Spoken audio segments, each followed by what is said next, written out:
Hi, my name is Josh Boutwood and I'm going to show you how to sear a steak.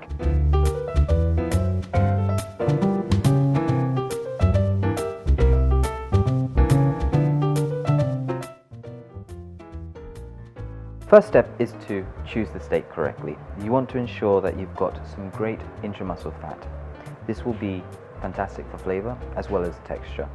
Today we're going to be using a strip loin. Apart from the back ribs, nice, little fat on the inside with a nice fat cap on the top. Flavor is going to come majority from the top, and then from the inside we're going to get this beautiful texture of meat.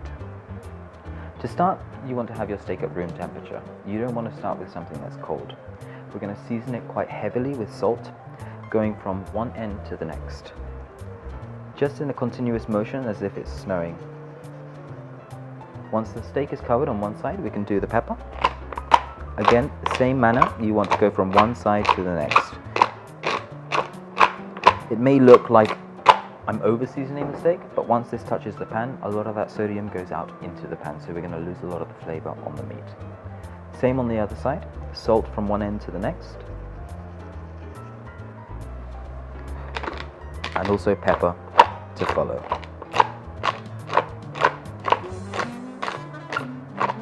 Now there are multiple ways of cooking a steak.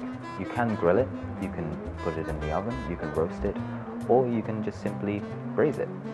But doing it as a pan sear, we're able to get a beautiful texture and doneness on the inside as well as a nice crust on the outside. So to start cooking the steak, you want to have a hot pan, one that is close to smoking point. We're going to add oil first. We're using olive oil. I'm going to season the pan. This will create a nice layer of seasoning on the oil as well as help the steak not stick. Very gently lower the steak into the hot pan. You hear that sizzle? That's a good start.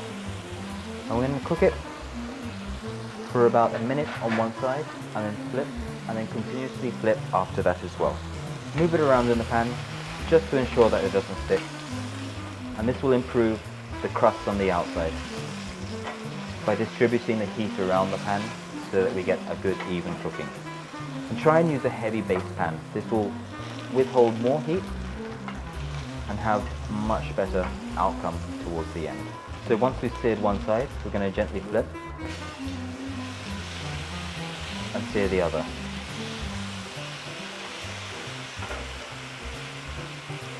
At this point, we can already add some butter. And don't be shy with the butter. You want the more the better. It's going to bring out more flavor. It's going to add a slight nuttiness to the crust. And always make sure that your heat is up high. And what I'm doing here is basting. And this is going to take the temperature from the pan to the top of the steak. So we're cooking both sides at once, as well as ensuring that we keep as much moisture inside the steak as possible. As soon as the butter starts to go golden, we can add some sprigs of fresh thyme, some freshly cracked garlic, and continue to baste. There's a couple of ways to test the doneness of the steak. When you touch it and it has a bounce back, it's quite undercooked. When you have a little bit of firmness going on there, we're going towards medium. And then when it doesn't bounce back at all, we've overcooked the steak. We're going to take this to about a medium stage, so we want a little bit of resistance on the bounce.